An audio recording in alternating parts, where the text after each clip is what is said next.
Hello, Alex, Levin, and Megan Shatowski here to cover the Lincoln High School primary voting. So, today, students from Lincoln High School will be coming down to the North Gym and voting on the state-registered voting machines, and we will be voting for either Democrats or Republicans.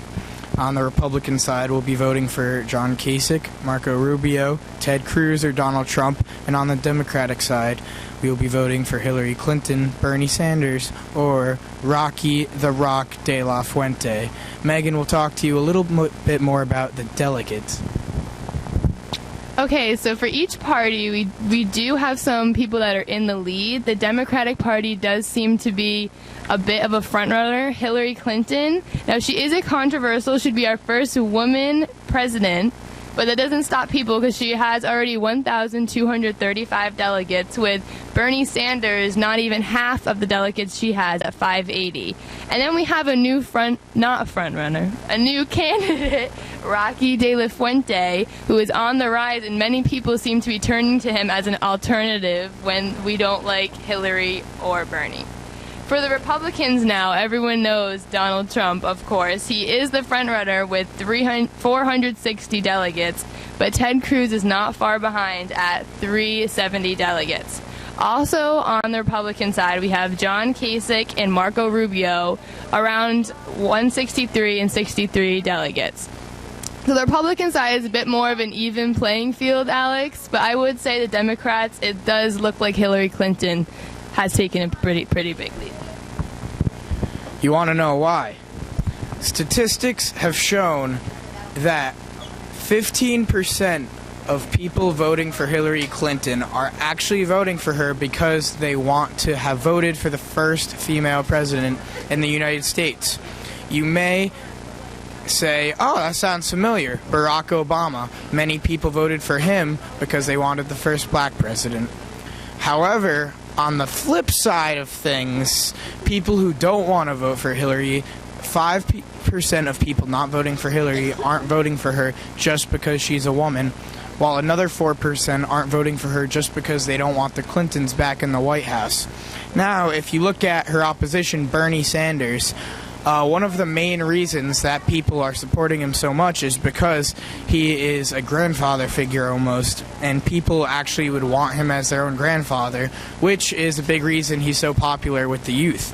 So are you saying people are voting for Bernie Sanders because they need a grandfather in their life?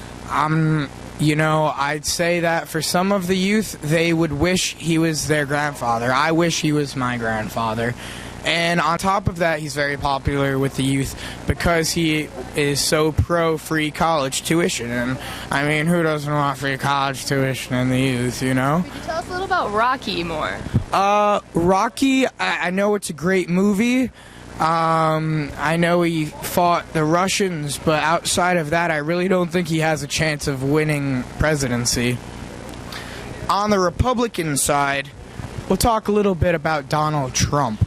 So, Donald, everyone knows him. He loves saying controversial things that he claims many people are thinking but just not saying. He doesn't care who it offends, he's going to say it. And many people are in support of him because of this, and also because they're just so fed up with politicians as a whole, and they want someone new just to come in and try something new, and maybe it'll help. However, that might not work. I think it's a pretty stupid experiment to try on our country. So we'll see how it works out. What do you think, Megan? Well, with Donald Trump out there, I mean, people do seem to like him. It seems like he's getting a ton of voters. A lot of people I know have talked about him here at Lincoln High School, saying that they think that he needs to be our next president. But, I just don't think we can have a president that's lacking such diplomatic skills that if he had to go talk to a president of, say, Mexico, which he has offended many Mexicans, made many racist comments, even threatening to build a wall against Mexico, that I don't think he could peacefully go and talk to other countries without starting a sort of big argument. All right, and we'll be back in 1 minute to talk to you about the voting process.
on.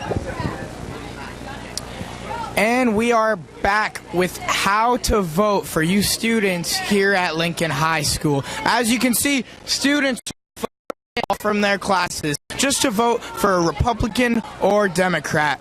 So, as you can see, the lines over there, students are going in line based off of... Those are all Republicans.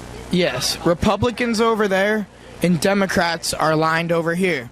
So after you choose what political party that you support, you will grab a voting paper with all of the candidates on it and also a cardstock ballot for the top candidates provided. And you will complete an arrow and connect the arrow voting for the candidate that you want. However, when completing a cardstock ballot, you can only vote for the two top candidates. On the Democratic side, it'll be Hillary Clinton and Bernie Sanders. On the Republican side, it'll be for Cruz or Trump. If you're voting Democratic, you choose yes for Clinton and no for Sanders. If you're voting Republican, you choose yes for Cruz and no for Trump. There is no bias on this. It is simply by the candidate's last name, alphabetical order. After that, put the cardstock ballot into the voting machine, exit the gym, get a little I voted sticker, act as a pass. Megan, hypothetically speaking, if you were voting in this, who would you vote for? Well, you know, there's a lot of great candidates out there. I'm really not even sure who I would vote for. I'm going to have to take a good look at all these people before I cast my vote. But, you know, I am leaning more towards the Democratic side on this one, I do have to tell you. I think I would vote for Rocky De La Fuente, personally. But you know what? It is everyone's civic responsibility to come out here and vote. So it's such a great thing that we have all these kids out here today spending their valuable education time, and they're doing it for our country instead. And since it is so important for these kids to come out, we will actually be talking to a few of them when we come back. And we are back here with senior Stephen LaChapelle, who didn't want to vote for anyone here on the ballot. He actually wanted to vote for a man known as Vermin Supreme. Yes, I do. Vermin Supreme, his welfare plan is that every citizen should and will get a pony. Yes. That's all I need to say about that. What else? Oh, Jews are underrepresented in the White House.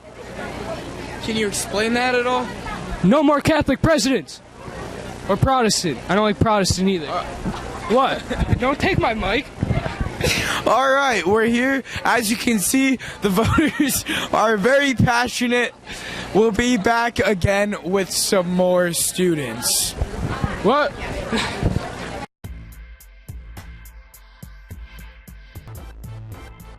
And we are here with a disgruntled voter, Julia Germani.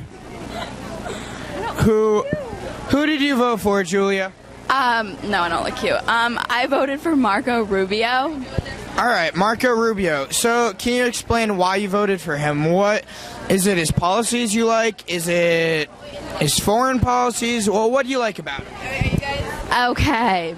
Well, I tend to be more conservative, so I knew I wanted to vote Republican. But when looking at the other candidates, they were like too far to the right, so I had to find some middle ground. So I feel like he's more of a common sense Republican, you feel? So I just have a lot of confidence in his decision making, you know, and I agree with his gun control policies. But one thing I don't agree with him about is his abortion stance. Yeah. All right. But I weighed the options. All right, thanks a lot. Julia Germani again. So now we will be having Junior Ali Hussein on the mic. So, Ali, thanks for coming on the show with us. So, who'd you vote for? I voted for Mr. Bernie Sanders. Bernie Sanders, would you care to explain why you like Mr. Sanders? Of course. Personally, I believe that Mr. Sanders' social reforms are something this country desperately needs. His ideas on foreign policy, thank you. His ideas on foreign policy, immigration, and the pro-choice for a woman and her doctor when it comes to abortion is something I completely agree with, and I find that my loyalty lies this year to the Democratic Party, and he seems the most qualified in this race. So, are there any candidates that you really don't want to win? Oh, yes. I completely would never vote for Mr. Donald Trump. He is an abomination to the idea of someone running for president, and he embodies everything that is the opposite of what I embody. And I think he is a disgrace for the ways of racism and bigotry he displays in his policies, and I think he will lose, and I hope he does. All right. Thanks a lot, Ali Hussein. Some big words and some big thoughts. Next, we will be having on the show Junior Connor Sheehan. Connor, come on down. Connor, how are you? Good. So, I understand you're in the AP Political Science class here at Lincoln High School, am I right? So, what has this class taught you about this election? It just teaches us about the policies each president, what each president does, how they're connected to Congress, and how they impact society. So, any policies that you like, dislike? I don't know. I'm leaning towards Rubio, most conservative. I actually don't like anyone else. I don't trust them with with any decisions that they do. So. Yeah, it seems like a year where there's just a lot of untrustworthy candidates. I agree with you, Connor. All right, thank you, and we'll be back later with another check-in. And we are here with the man who helped put this all together, Rob Rock, Director of Elections. So, Mr. Rock, I was just wondering, could you tell me why you think this is so important for high school students to be a part of? Sure. It's extremely important for high school students to practice voting and to actually vote on Election Day because I argue that politics and government matter more to the 18 to 25-year-olds than anybody else. High school kids are looking to get jobs, they're looking to get into college, they're going to have student loan debt pretty soon, they're paying car taxes, and a lot of this stuff that gets decided by the men and women we elect in our elections. And so it's so important that younger people get out and vote. Unfortunately, the 18 and 25-year-olds vote less than anybody else. And we need to change that because, again, I think that government and politics matter more to the younger generation than anybody else. So it's important that we do these mock elections so that high school students can see how easy it is to vote on Election Day. And that's why we do these, so that when it comes time for the real election, students won't be intimidated by going to the polls. Yeah, I think it's a great way to fight against voter apathy in the youth. So, is this a common thing for schools to have? Are you doing this frequently, or is this a rare occasion for Lincoln? We do it occasionally, and we do it when asked, and it was great that Mrs. Cardarelli asked that we could come out with the voting machine, and we certainly comply. We want to make sure we get to as many high schools and colleges as we possibly can. We have done it in a few other locations, but we don't do it in every school. We'd like to, but obviously we have, there's only so many people we have in the office, so we try to get out as much as we can. But this was a great exercise, and we appreciate being asked to come out, and we look forward to doing it across the state. Yeah, we appreciate it too. Thanks a lot for coming out. My pleasure.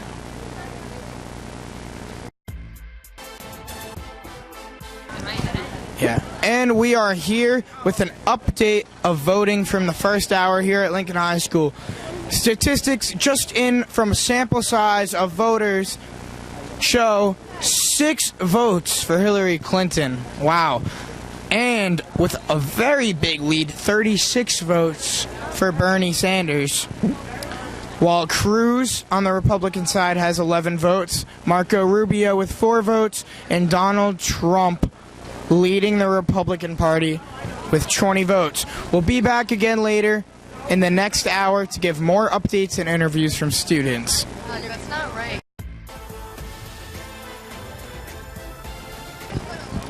and we are here live with the governmental genius of Lincoln High School, Ben Kiakia.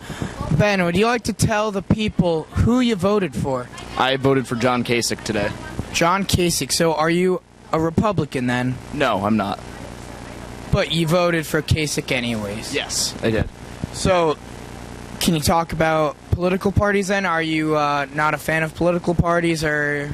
Oh, no. What's this story? I think the two political parties right now are a disgrace to our democracy, and probably one of the worst ideas that have ever been conceived as far as our republic's concerned. All right, yeah, I completely agree. Now, can you talk a little bit about why you support John Kasich? Well, I have a choice for both parties. I think out of the two parties, I think Sanders would do the best for the Democrats and Kasich would do the best for the Republicans, mainly because, well, Bernie has the moral leg up on Hillary in just about every category. And out of the Republican field, Kasich seems to be the only one capable of working with the other side of the aisle, and the only one who isn't giving his entire campaign over to ideologues and demagogues who are threatening to destroy the democracy that this country was founded on. Yeah, I agree. So, can you talk a little bit about Kasich's policies that you like, or policies of other candidates that you don't agree with? Well, as far as Kasich's concerned, I think the fact that he is willing to work with Democrats in Ohio, which has traditionally been a swing state, so you have a high Democratic population as well as a high Republican population. So he's implemented policies like the expansion of Medicaid to bring money back to Ohio in such a way that he could balance the budget there. Also, when he was a member of the U.S. House of Representatives, he was able to help balance the federal budget, which under the Clinton administration led to one of the best periods of economic prosperity in recent memory. What I like about him rather than the other Republicans, well, Kasich is a moderate in the same sense that Rubio is a moderate, where they're both still fairly conservative, but they've shown an ability to work with the other side. The difference being that Rubio's a wimp. He's just bad. He's incapable of leading the country and has demonstrated little to no leadership ability in any measurable way. Ted Cruz, in many ways, is more radically conservative than Donald Trump is. And then also the fact that Donald Trump has changed nearly every position he has ever stood on, as well as giving his entire platform over to what seems to be a popular idea among the electorate he's going for, doesn't really bode well for a leader of the country. I think somebody who shows a degree of ability to think for themselves is a better candidate. And that's kind of why I would support Sanders on the Democratic side. Well, I think that his policies might be a little too far left for the general population, and I think that a lot of his ideas probably wouldn't be implemented in full because of the fact that you're dealing with a country that still subscribes to a theory of limited government in many ways. I think that he has served as an effective legislator for the Democrats and has been able to work with Republicans in a lot of effective ways, notably the post-9/11 GI Bill, which gave educational benefits. Yeah, well, it gave educational benefits to a lot of our veterans after Iraq and Afghanistan. So he's a good guy. I don't agree with him on everything, but out of the two real candidates for the Democratic Party, he's the best choice for them. So, you said that Marco Rubio's a wimp? Yes. Do you think that you could take him in a fight? In a fight? Well, I've never seen Marco Rubio in person.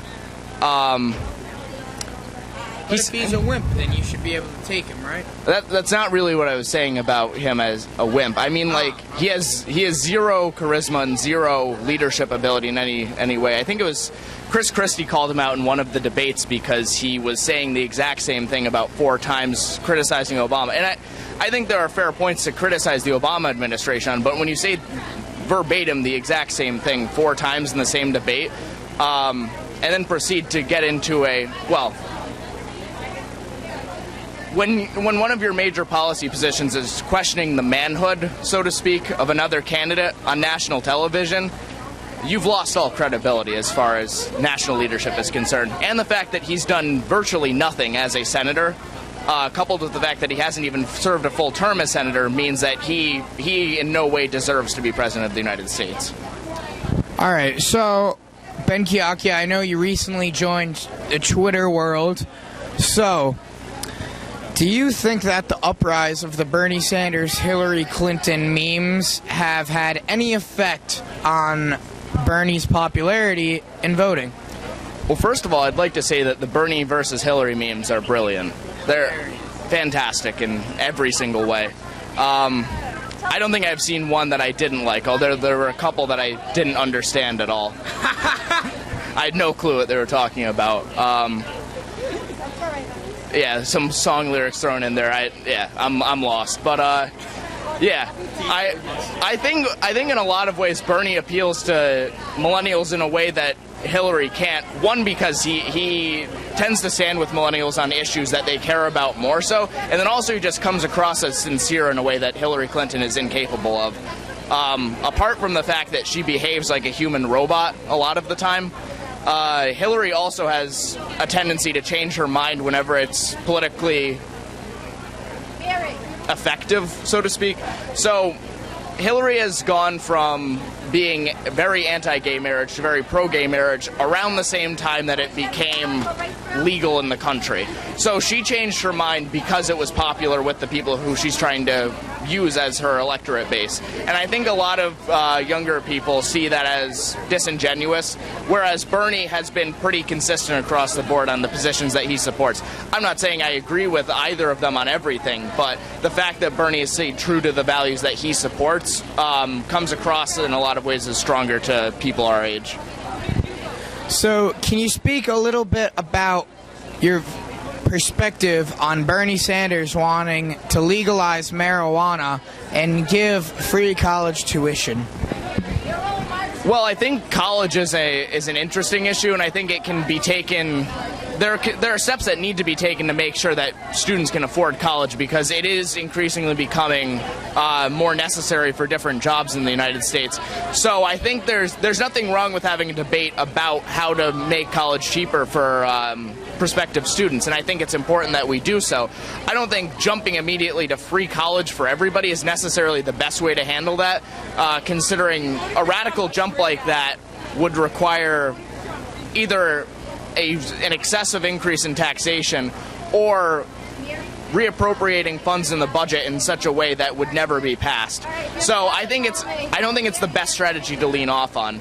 I think helping to pay for state schools and helping to subsidize low-income students so that they can attend state schools that's an effective strategy, and it's proven effective in allowing a lot of kids to go to college who weren't able to before.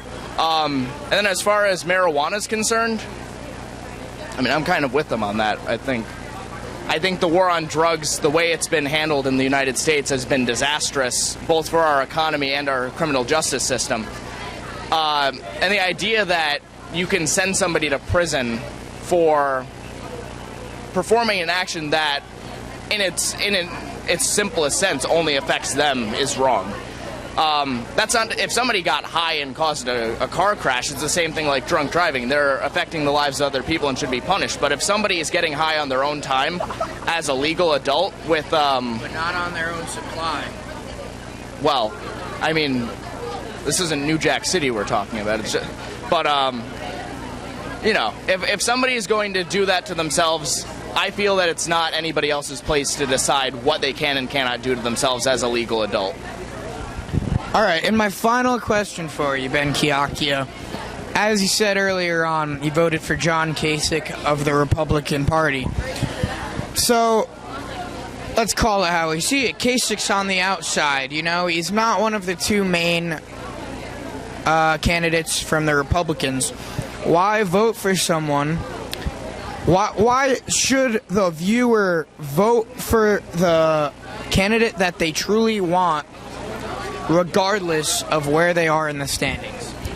Well, that's the only way that you get an effective democratic process. If you're voting just to make sure that somebody else doesn't get into power, you might as well throw your vote away, because it means nothing at that point. You haven't taken a stand for anything other than, well, this person's worse, so I guess we should probably prevent that from happening. If you're in a swing state and it comes down to that, okay. But if you're in a state like Rhode Island, where I don't even know if we have any real Republicans left here, if we do, they're very few. It comes down to the fact that you should vote for the person that you can best identify with, because that's what a democracy is. Donald Trump should be president. Thanks, Eric. That's what a democracy should be about. It should be about voicing your opinions in a clear way possible, in the hopes that you can enact the change that you see fit. So, for me, I voted for Kasich because I agree with him on issues, but I must admit there was a degree of tactical voting on my part, because I wanted him to get the nomination over people like Trump and Cruz. Whereas, even though I don't agree with him on every issue, and there are some very strong disagreements I have with John Kasich on different policies, I feel that he would be the best choice for the party.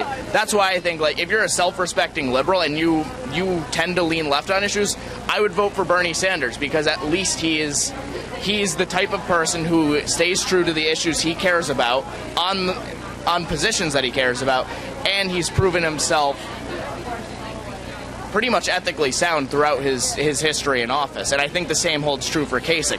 A lot of these other guys have been embroiled in corruption scandals, or in the case of Clinton, could potentially be indicted for jeopardizing national security secrets. So, at the end of the day, vote for the person that you think is going to do the best job as president, regardless of their chances of winning, because that's how a democracy is supposed to function. Well, you had a lot of great insight, Ben Kiakia. I thank you for your time. And we'll have Ben Kiakia back in a little bit after a few more interviews to discuss his political views with another person. And we're going to have our own Lincoln High School debate. We'll see you then. And we are here live with Andrew Harton, senior here at Lincoln High School. Andrew, who are you voting for? I voted for Bernie Sanders. Feel the burn, am I right? So, are you a Democrat always, or are you just voting for Sanders because you like Sanders? Well, I'm a registered Democrat, but my views are far more liberal than the Democratic Party. So, you know, I could be considered a socialist, or, you know, borderline, you know, Marxist in some aspects. Yeah, you never know. So, yeah.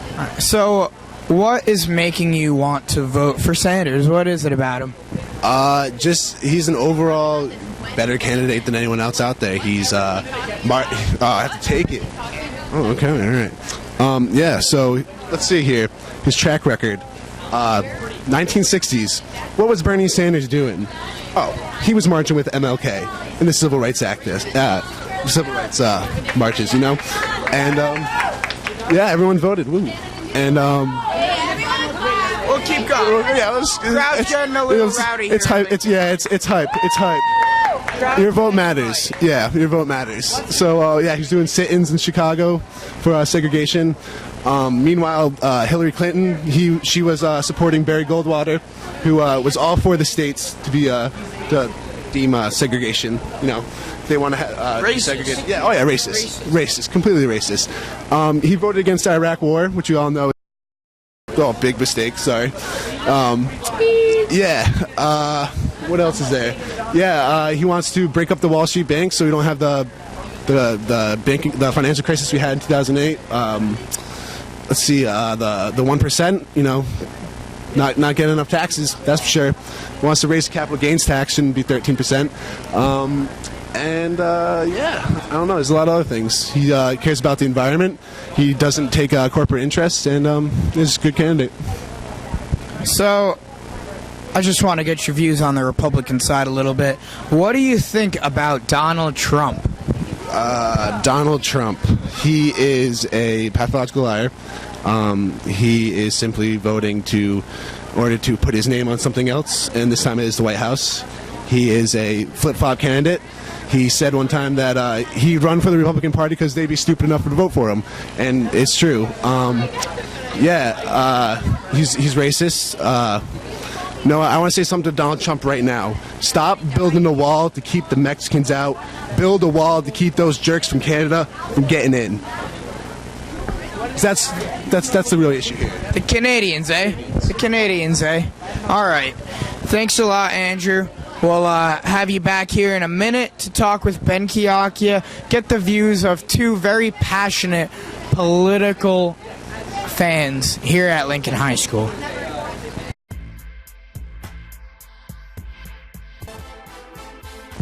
And we are here now live with both Ben Kiakia on my right and with Andrew Harton here on my left.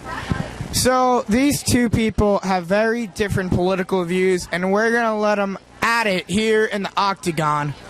Ben Kiakia, you start. What are we talking about? We're gonna. Aren't you a moderator or something? I am the moderator. I thought that I would just let the dogs loose and see what happened to start. But since you just aren't wild up yet, let's talk a little bit about some economic policies. What is your favorite economic policy of all of the candidates? Of all the candidates? I guess I'd have to go with Kasich's position on balancing the budget. And unlike the other Republicans, I tend to believe him on it because he's actually done it before. And whereas the others are talking about completely destroying every shred of social welfare and other policy under the sun, he's actually coming up with ways to allow people that kind of safety net while still maintaining fiscal conservatism and strong national defense. So I'll give him that. Yeah, I have to agree with Ben on that, but yeah, I don't know if I can align with John Kasich. I mean, government, they always run on a deficit, so in order to, cut, government spending so much, I mean, it really won't make that much of a difference in the sense that, we did it in the 90s with Clinton, but I mean, it just doesn't really have an effect on the economic policies of the United States in regards to the trade agreements and the tariffs and stuff that are inputted. I don't know. Well, I tend to agree with the idea of maintaining free trade. One, because it's the pathway to better relations with most of the world, but also because it has actually expanded the American economy, contrary to the beliefs of people like Donald Trump.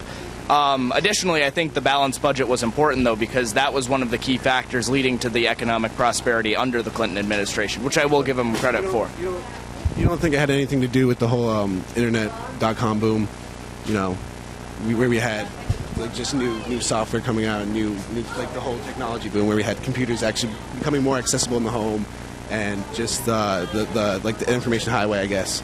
I mean, I guess you're right in the sense that a balanced budget does allow for more economic prosperity, but at the same time, I don't know. I can't even answer.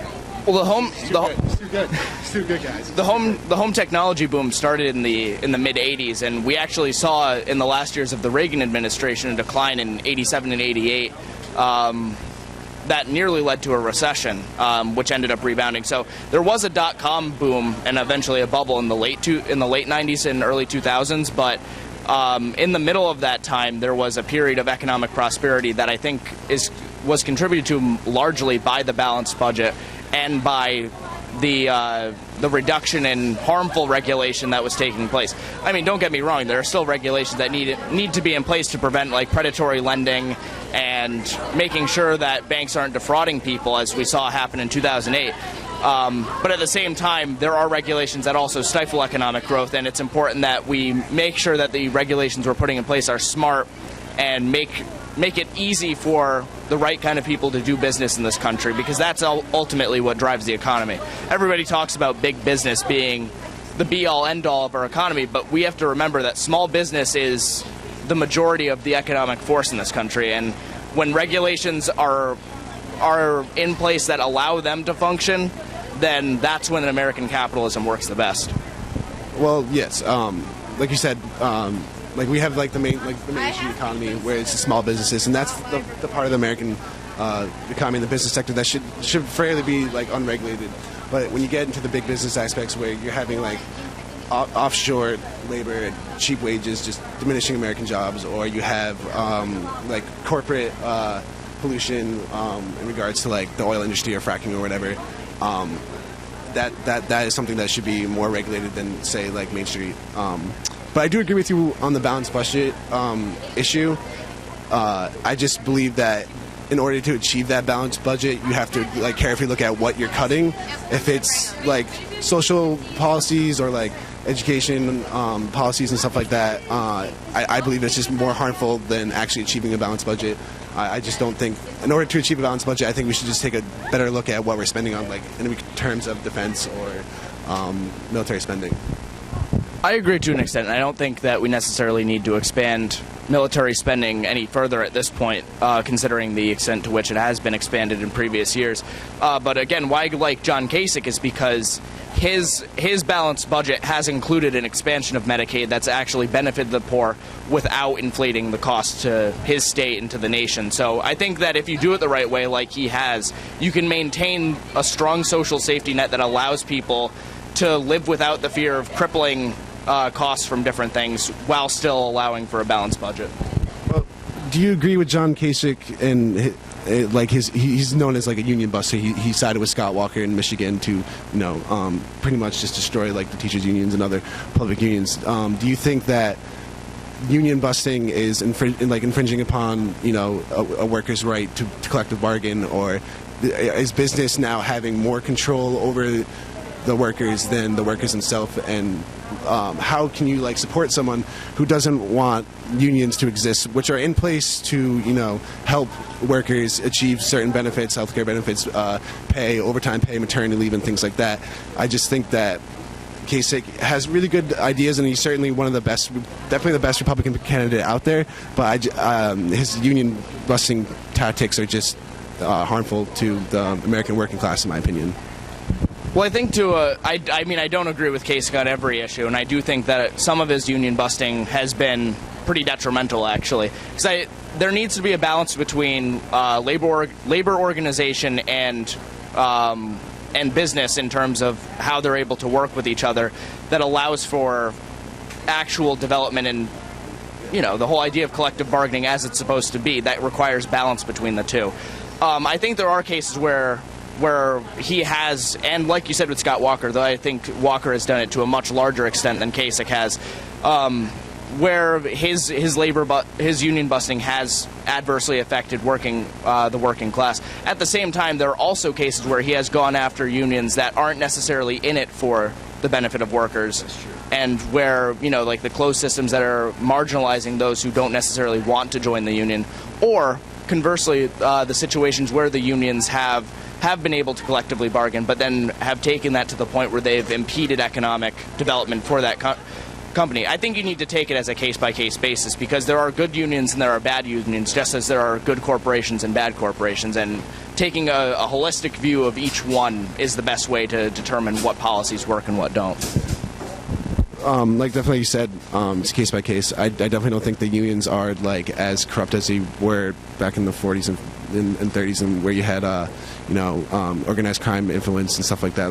There was a period in New York where 2% of all building costs in New York went to the mob. So that's something that should be addressed, and that's tax revenue and stuff like that that is not going to where it should be. Definitely a case by case basis. All right, so is voting for an outsider like John Kasich a good thing that Americans should do if they support them, or is it a waste of their vote? Well, I don't believe John Kasich is necessarily an outsider when compared to someone like Donald Trump or like Bernie Sanders, for example, but definitely he still holds a piece of the Republican establishment in his policies and stuff like that.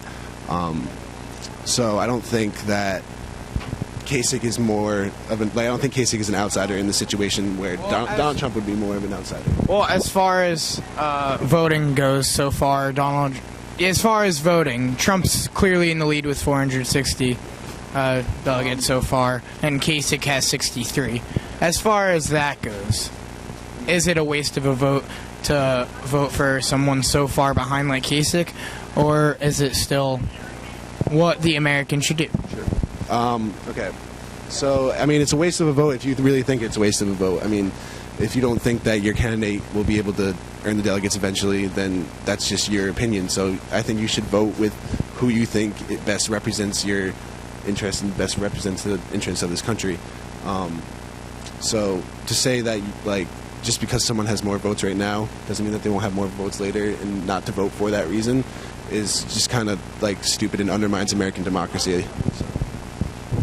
I actually completely agree with Harton in this case, and I think it also works for the other side as well, because Hillary is dominating Bernie in terms of delegates right now, though the race is by no means over, and Bernie has a strong chance at building a nice coalition of delegates. But there are a lot of people who at one point said Bernie Sanders couldn't be president, and now he's polling it's second place, but it's a very strong second place, and it's stronger than most political analysts were ever able to predict. So I think the idea that you shouldn't vote for somebody just because you don't think they'll do well is inherently wrong. I mean, if you support their policies and you think that they have your best interest at heart, vote for who you want, because that's the only way that they have any chance of winning. If you count them out from the start, then any vote you cast will be a waste, because there's no chance that you'll influence anything in that way. Yeah, like you said, I agree with that. And part of Bernie's problem is that he's not getting the young voter turnout that he needs in order to beat Hillary. And that addresses the problem that Alex asked, is people are just not getting out and voting because they believe that their candidate has already lost, when it's not true, because the race is so close, like in the Democratic primary. So yeah, you should definitely just get out and vote if you know for who you want to vote for. So. You heard it here from all three of us. Get out and vote this presidential election. Andrew, Ben, thank you. Really riveting topics from the both of you. Thanks for coming on the show.